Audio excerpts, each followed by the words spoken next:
Hey guys, welcome back to the Yankees franchise mode in season 2 here and the end of April. We finished a very mid 17 and 16 in third place right now, only 2.5 out as it's very early in the season, but not the April we were kind of hoping for, but not a terrible one. Also, the Blue Jays off to the best start at 19 and 13. The Rays right behind at 18 and 15. There's us. The Red Sox 16 17, just a game behind us, and the Orioles in last, but they're also only just a game and a half behind us and 4 games out of first. So anyone's division early on. In the wild card, we currently are tied for a wild card spot. A lot of teams in there. Tigers and Twins are tied for the Central Division lead, so one of them wouldn't really be in. But us, the Rays, and the Mariners all in the wild card with a lot of teams just a game or a game and a half out. See how everyone did in that first month of April. Tyler O'Neill, slow, sluggish, 223 average, 4 home runs, 11 RBIs though. Could be a lot worse. Shohei had a good month. He had 10 homers, only batting 244, but 10 homers, 25 RBIs in 1 month is pretty solid. Aaron Judge had 9 home runs, and he's batting 341. Blazing hot start for our captain, Aaron Judge. Anthony Rizzo, the hottest of them all, 412, and he has 12 homers in the month of April. Wow, I couldn't ask for a better start for Anthony Rizzo in the final year of his deal, age 34, I think, at this point, turning 35 this season, if I have that correct. Stanton, 263, 5 home runs, pretty solid month. He's going down in overall, though. I fear that's going to just keep getting worse. Candelario only batted 230, hit 4 home runs. He needs to pick it up. Oswald Peraza, 229, only 2 homers, but 18 ribbies. Not terrible from the bottom of the order. Volpe starting pretty slow as well, 219, 4 homers from him. I don't think his average is ever going to be that high in this, but he does have some pop at least. And Jose Trevino, worst of them all, only 153 with no homers and 5 RBIs. Terrible, as we might need to upgrade that catching position sooner or later. I know we got Austin Wells in the minors. Either call him up or via trade if this continues, but it can't go on for longer, as we'll just go over the bench real quick. Willie Calhoun's batting 360 because of course he is. Only 25 at bats though. And Rortvert is doing even worse than Trevino, and obviously not as much game time, but 069 and 29 at bats. So the catcher spot is really something we need to improve on. And Max Kepler's not providing any offense either. And when he platoons in the outfield, 48 at bats, only batting 187. So the bench has been a weak spot for us. Hitting needs to come around sooner or later. So does the pitching, though. Shohei Ohtani has a 5.4 ERA to start his Yankee career off in 35 innings. Not good. Carlos Rodon's not doing any better. 5.31, but he's somehow 5-0, which is funny. 5-0 with a 5.31 ERA, so he just kind of hit when he's pitching, I assume. Garrett Cole is even worse, 8.90. Obviously, I don't expect it to stay that high all season, but my goodness, what's going on with this starting pitching? All high in overall. Oh, they all had great years last year, but Garrett Cole at an 8.9. And old reliable nasty Nestor Cortez, 3.34, very solid. He's 1-3 though. And Domingo Germán is the best pitcher of them all so far, 3.13. So very strange start to the season for our pitching rotation. Michael King's off to a good start in the year. He has 27 innings pitched already, and he's a 1.95 ERA. Tommy Kahnle solid. Garrett Clevenger's off to a good start. Him and Okert are only lefties in the bullpen. Lasagna, 2.29. I know it's Loizaga, but I say Lasagna. Marinaccio, sub 1 ERA, only 13 innings. Okert, not bad. Not even 10 innings yet. Jordan Hicks, not bad at all, sub 4. Clay Holmes, ERA is kind of high, but his saves and opportunities is not bad. I've just been giving up runs, I guess. Let's take a look at the top prospects real quick, because I don't really go over prospects much in this series, only because we don't have that many. But we've got Jason Dominguez and Spencer Jones in the top 100, high up there as well.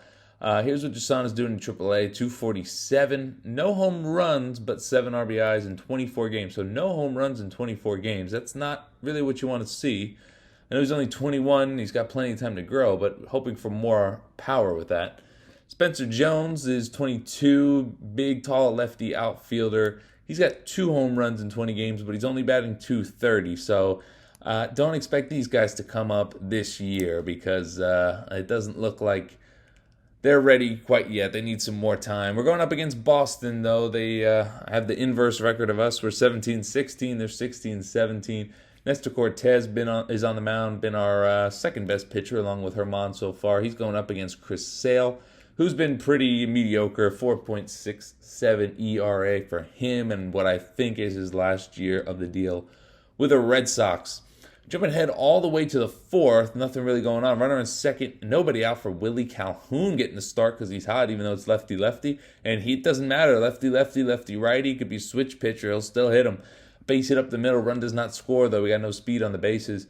A couple batters later, there's one out. Oswald Peraza, he's going to hit one into center field. Pretty shallow. Former Yankee Cody Bellinger out there. We're just going to send the runner, hey, 2 outs. This is the best opportunity we're going to have, and Bellinger throws it way offline. Rizzo scores 1-0 Yanks in the fifth. Runner on first, 2 outs for Shohei Ohtani. And the pitch from Sale is ripped into right field. This should be deep enough, and it is. Right fielder's going to run out of room, look up, and watch it fly into the second row as Shohei Ohtani hits his 11th home run of the season, as the power is there so far from Shohei. He's just not hitting for average. But great stuff from Shohei Ohtani. We're jumping ahead all the way into the seventh. Nestor dealing. He gets Cody Bellinger to fly out to right. Aaron Judge will make that play easy, and it's 7 shutout innings for Cortez tonight as he shuts down Boston. We go into the ninth. Boston will get one back. Tyler Naquin, he joined Boston. He goes deep into the Yankee bullpen, making it a little bit interesting here in the ninth inning, making it a 3-1 game. His 4th of the year for Tyler Naquin.